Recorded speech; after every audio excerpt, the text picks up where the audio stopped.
नमस्कार साथियों, Aryan all exam notes में मैं रामनरेश मिश्र आप सभी का स्वागत करता हूं। दोस्तों, आज मैं बहुत ही महत्वपूर्ण सामान्य ज्ञान से जुड़े 30 महत्वपूर्ण प्रश्नों को लेकर आया हूं, जो सभी प्रकार की परीक्षाओं के लिए बहुत महत्वपूर्ण है और अक्सर भारत में होने वाली विभिन्न परीक्षाओं में सामान्य ज्ञान से जुड़े प्रश्न जरूर पूछे जाते हैं। तो आइए हम इसका अवलोकन कर लें। और यदि आप हमारे चैनल को अब तक सब्सक्राइब नहीं किया है तो चैनल को सब्सक्राइब कर लें, बेल आइकन की घंटी दबा दें, अपने दोस्तों में शेयर करें, लाइक करें, जिससे आपको हमारे द्वारा प्रसारित वीडियो समय समय पर प्राप्त होते रहें। तो आपका ज्यादा समय न गवाते हुए आइए हम अपने वीडियो की शुरुआत करते हैं।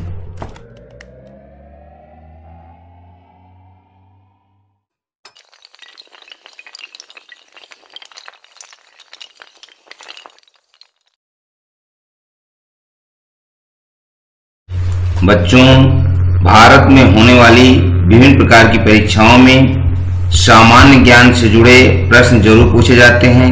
तो हमारे जितने भी प्रतियोगी भाई परीक्षा की तैयारी कर रहे हैं वे सभी इन सामान्य ज्ञान का अवलोकन कर लेंगे, जिससे वे अपनी परीक्षाओं को सफल बना सकें। हमने कई विगत वर्षों से पूछे जा रहे बहुत महत्वपूर्ण प्रश्नों को चुना है जो अक्सर परीक्षाओं में पूछे जाते हैं। तो आइए अपने प्रश्नों की शुरुआत करते हैं। प्रश्न 1, 8 अक्टूबर 2018 को वर्ष 2018 का अर्थशास्त्र का नोबेल पुरस्कार किसे प्रदान किए जाने की घोषणा की गई थी? तो यहाँ दिए गए ऑप्शनों में से ऑप्शन बी सही है, विलियम डी नारधौस एवं पॉल एम रोमर। प्रश्न 2, हाल ही में केंद्रीय आवास एवं शहरी मंत्रालयों के द्वारा इंडिया स्मार्ट सिटी पुरस्कार 2018 किस शहर को मिला? तो यहाँ दिया गया ऑप्शन डी सही है, सूरत। सूरत को 2018 का केंद्रीय आवास एवं शहरी मंत्रालयों के द्वारा इंडिया स्मार्ट सिटी का पुरस्कार मिला था। प्रश्न 3, भारत की महारत्न कंपनियों की संख्या है। तो यहाँ दिए गए संख्याओं में से हमारा ऑप्शन सी सही है, 8। भारत की महारत्न कंपनियों की संख्या 8 है। प्रश्न 4, इनमें से कालिदास की रचना नहीं है। ऑप्शन ए कुमार संभव, बी अभिज्ञान शाकुंतलम, सी भृतहरि, डी मेघदूत। तो यहाँ दिया गया ऑप्शन सी सही है, भृतहरि। भृतहरि कालिदास की रचना नहीं है। शेष कुमार संभव, अभिज्ञान शाकुंतलम और मेघदूत कालिदास की रचना है। प्रश्न 5, पूर्व प्रधानमंत्री अटल बिहारी वाजपेयी ने कितनी बार प्रधानमंत्री पद की शपथ ली? तो यहाँ दिया गया ऑप्शन बी सही है, 3। पूर्व प्रधानमंत्री अटल बिहारी वाजपेयी ने 3 बार भारत के प्रधानमंत्री पद की शपथ ली थी। प्रश्न 6, 2011 जनगणना अनुसार सर्वाधिक साक्षरता वाला जिला किस राज्य में स्थित है? तो यहाँ दिया गया ऑप्शन बी सही है, मिजोरम। मिजोरम सर्वाधिक साक्षरता वाला जिला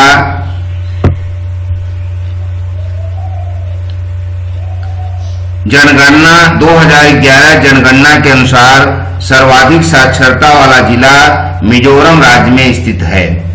प्रश्न 7, जरी जरदोजी का उत्पादन एक जनपद एक उत्पाद स्कीम के तहत उत्तर प्रदेश में किस जनपद का चयन किया गया है? तो यहाँ दिया गया ऑप्शन बी सही है, कासगंज। जरी जरदोजी का उत्पादन एक जनपद एक उत्पाद स्कीम के तहत उत्तर प्रदेश के कासगंज जनपद को चयनित किया गया है। प्रश्न 8, जाफा एवं सातगुड़ी निम्नलिखित में से किस फसल की किस्में हैं? तो यहाँ दिए गए किस्मों में से प्रश्न हमारा बी सही है, संतरा। साफा एवं सातगुड़ी संतरा फसल की किस्में हैं। प्रश्न 9, DTH में H का क्या अर्थ है? तो यहाँ दिया गया ऑप्शन बी सही है, होम। प्रश्न 10, इनमें से बास्केटबॉल से संबंधित है, तो यहाँ दिया गया ऑप्शन सी सही है, प्रशांति सिंह। प्रशांति सिंह बास्केटबॉल से संबंधित हैं। प्रश्न 11, संविधान की रचना करने वाला पहला देश है, तो यहाँ दिए गए देशों में से हमारा ऑप्शन ए सही है, अमेरिका। अमेरिका देश संविधान की रचना करने वाला पहला देश है। प्रश्न 12, इनमें से कौन सा बांध उत्तर प्रदेश में है, तो यहाँ दिए गए बांधों के ऑप्शनों में से हमारा ऑप्शन डी सही है, रिहंद। रिहंद बांध उत्तर प्रदेश में स्थित हैं, शेष अन्य बांध अन्य प्रदेशों में स्थित हैं। प्रश्न 13, निम्नलिखित में से लीबिया, घाना और केन्या की राजधानियों का सही अनुक्रम कौन सा है, तो यहाँ दिया गया ऑप्शन सी सही है, त्रिपोली, आकरा, नैरोबी। लीबिया की राजधानी त्रिपोली, घाना की राजधानी आकरा और केन्या की राजधानी नैरोबी है। प्रश्न 14, नंदा देवी जीवमंडल रिजर्व है, तो ये कहाँ है, यहाँ दिया गया ऑप्शन डी सही है, उत्तराखंड में। नंदा देवी जीवमंडल रिजर्व उत्तराखंड में स्थित है। प्रश्न 15, goods and service tax Bharat में कब से लागू कर दिया गया, तो यहाँ दिए गए ऑप्शनों में से ऑप्शन ए सही है, 1 जुलाई 2017। Goods and service tax Bharat में 1 जुलाई 2017 को लागू कर दिया गया, जिसे हम जीएसटी भी कहते हैं। प्रश्न 16, दादा साहेब फाल्के पुरस्कार इनमें से किस क्षेत्र में अभूतपूर्व योगदान के लिए दिया जाता है, तो यहाँ दिए गए ऑप्शनों में से ऑप्शन बी सही है, सिनेमा। दादा साहब फाल्के पुरस्कार सिनेमा के क्षेत्र में अभूतपूर्व योगदान के लिए दिया जाता है। प्रश्न 17, इंडोमिटेबल स्पिरिट पुस्तक के लेखक कौन हैं, तो यहाँ दिए गए ऑप्शनों में से ऑप्शन डी सही है, doctor APJ Abdul Kalam. Indomitable spirit पुस्तक के लेखक डॉक्टर एपीजे अब्दुल कलाम जी हैं। प्रश्न 18, केंद्रीय सरकार ने 25 अगस्त 2018 को किसे डीआरडीओ का नया अध्यक्ष और रक्षा अनुसंधान एवं विकास विभाग का सचिव नियुक्त किया, तो यहाँ दिए गए ऑप्शनों में से हमारा ऑप्शन सी सही है, डॉक्टर जी सतीश रेड्डी। डॉक्टर जी सतीश रेड्डी को केंद्रीय सरकार ने 25 अगस्त 2018 को डीआरडीओ का नया अध्यक्ष और रक्षा अनुसंधान एवं विकास का सचिव नियुक्त किया। प्रश्न 19, भारतीय अपराध अभिलेख ब्यूरो, जिसे नेशनल क्राइम रिकॉर्ड ब्यूरो भी कहते हैं, के अनुसार वर्ष 2017 में उच्चतम अपराध दर किस राज्य में थी, तो यहाँ दिए गए ऑप्शन में ऑप्शन डी सही है, दिल्ली। प्रश्न 20, संदीप सिंह किस खेल के प्रसिद्ध खिलाड़ी हैं, तो यहाँ दिए गए खेलों में से ऑप्शन बी सही है, हॉकी। संदीप सिंह हॉकी खेल के बहुत प्रसिद्ध खिलाड़ी हैं। प्रश्न 21, उपराष्ट्रपति पद की अर्हताओं के संबंध में निम्न में से क्या सही नहीं है। ऑप्शन ए, वह भारत का नागरिक हो, बी, राज्यसभा का सदस्य हो, सी, वह कम से कम 35 वर्ष की आयु का हो, डी, इनमें से कोई नहीं। तो यहाँ दिया गया ऑप्शन बी सही है, वह राज्यसभा का सदस्य हो। यह उपराष्ट्रपति के पद की अर्हता के संबंध में सही नहीं है, क्योंकि उपराष्ट्रपति राज्यसभा का पदेन सभापति या अध्यक्ष होता है। उपराष्ट्रपति का स्वतः चुनाव होता है, वह राज्यसभा का सदस्य नहीं होता है। प्रश्न 22, भारत में राष्ट्रीय आय किसके द्वारा निर्धारित की जाती है?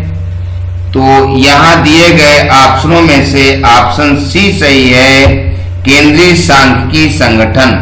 भारत में राष्ट्रीय आय केंद्रीय सांख्यिकी संगठन द्वारा निर्धारित की जाती है। प्रश्न 23, भारत सरकार के सर्वोच्च शासकीय अधिकारी कौन होते हैं? ऑप्शन ए दिल्ली के उपराज्यपाल, बी भारत के रक्षा सचिव, सी भारत के मंत्रिमंडलीय सचिव, डी भारत के प्रधानमंत्री के मुख्य सचिव। तो यहाँ दिया गया ऑप्शन सी सही है, भारत के मंत्रिमंडलीय सचिव। भारत सरकार के सर्वोच्च शासकीय अधिकारी भारत के मंत्रिमंडलीय सचिव होते हैं। दोस्तों, हमने यहाँ बहुत ही महत्वपूर्ण प्रश्नों का चयन किया है जो अक्सर परीक्षाओं में पूछे जाते हैं। आप इन सब प्रश्नों को अच्छे से रट लें, ये परीक्षा में निश्चित बार बार आते हैं और अक्सर हम गलतियां करते हैं। हमें आशा है आप अच्छे से पूरे प्रश्नों को दोहरा लेंगे। प्रश्न 24, किसने महाविस्फोट बिग बैंग सिद्धांत का प्रथम साक्ष्य प्रदान किया? तो यहाँ दिया गया ऑप्शन डी सही है, एडविन हब्बल। एडविन हब्बल ने महाविस्फोट बिग बैंग सिद्धांत का प्रथम साक्ष्य प्रदान किया था। प्रश्न 25, जनेश्वर मिश्र पार्क उत्तर प्रदेश में कहाँ स्थित है? तो यहाँ दिए गए ऑप्शनों में से हमारा ऑप्शन ए सही है, लखनऊ। जनेश्वर मिश्र पार्क उत्तर प्रदेश में लखनऊ में स्थित है। प्रश्न 26, उत्तर प्रदेश का इनमें से कौन सा जिला नेपाल की सीमा के साथ नहीं लगता? Option A Siddharth Nagar, B Balrampur, C Shravasti, D Bareilly. तो यहाँ दिया गया ऑप्शन डी सही है, बरेली। उत्तर प्रदेश का बरेली जिला नेपाल की सीमा के साथ नहीं लगता है। शेष सिद्धार्थ नगर, बलरामपुर, श्रावस्ती जिले नेपाल की सीमा के साथ लगते हैं। प्रश्न 27, गोविंद बल्लभ पंत सागर जलाशय स्थित है।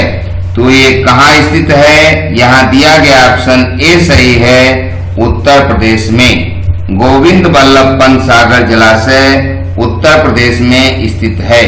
प्रश्न 28, प्रच्छन्न अर्थात छिपी बेरोजगारी का परिणाम क्या होता है? तो यहाँ दिए गए ऑप्शनों में से सही ऑप्शन डी है, अनुत्पादक कर्मचारियों की संख्या में वृद्धि होती है। छिपी बेरोजगारी के अंतर्गत ऐसे कर्मचारी भी छिपे होते हैं जिन्हें कार्य तो नहीं करना पड़ता किंतु उन्हें सरकार की ओर से वेतन दिए जाते हैं। इनसे कर्मचारियों की संख्या में वृद्धि बनी रहती है। प्रश्न 29, किस शहर में 2020 के ओलंपिक खेल आयोजित किए जाने थे? तो यहाँ दिया गया ऑप्शन बी सही है, टोक्यो। टोक्यो शहर में 2020 के ओलंपिक खेल आयोजित किए जाने थे किंतु कोरोना वायरस महामारी के कारण इस खेल को रद्द कर दिया गया है। और इस वीडियो का अंतिम प्रश्न नंबर 30, किस राज्य के सचिवालय में तेंदुआ घुस जाने की घटना हुई थी? तो यहाँ दिए गए ऑप्शनों में ऑप्शन सी सही है, गुजरात। गुजरात राज्य के सचिवालय में तेंदुआ घुस जाने की घटना 2018 में हुई थी। तो दोस्तों, आपने पूरा वीडियो देखा। आज आपके लिए हमने 2 सवाल भी दिए हैं जिनके उत्तर कमेंट बॉक्स में जरूर बताएं। और यदि आप अब तक हमारे इस channel Aryan all exam notes को सब्सक्राइब नहीं किया है तो सब्सक्राइब कर लेंगे, बेल आइकन की घंटी दबा दें, अपने दोस्तों में शेयर करेंगे, लाइक करेंगे, जिससे आपके तमाम चाहने वाले भी अपने परीक्षाओं में सफलता प्राप्त करेंगे और आप सब खुशहाल होंगे। आप नियमित अपनी पढ़ाई जारी रखिए। आज का सवाल है, जनेश्वर मिश्र पार्क उत्तर प्रदेश में कहाँ स्थित है? और प्रश्न 2, goods and service tax Bharat में कब से लागू कर दिया गया?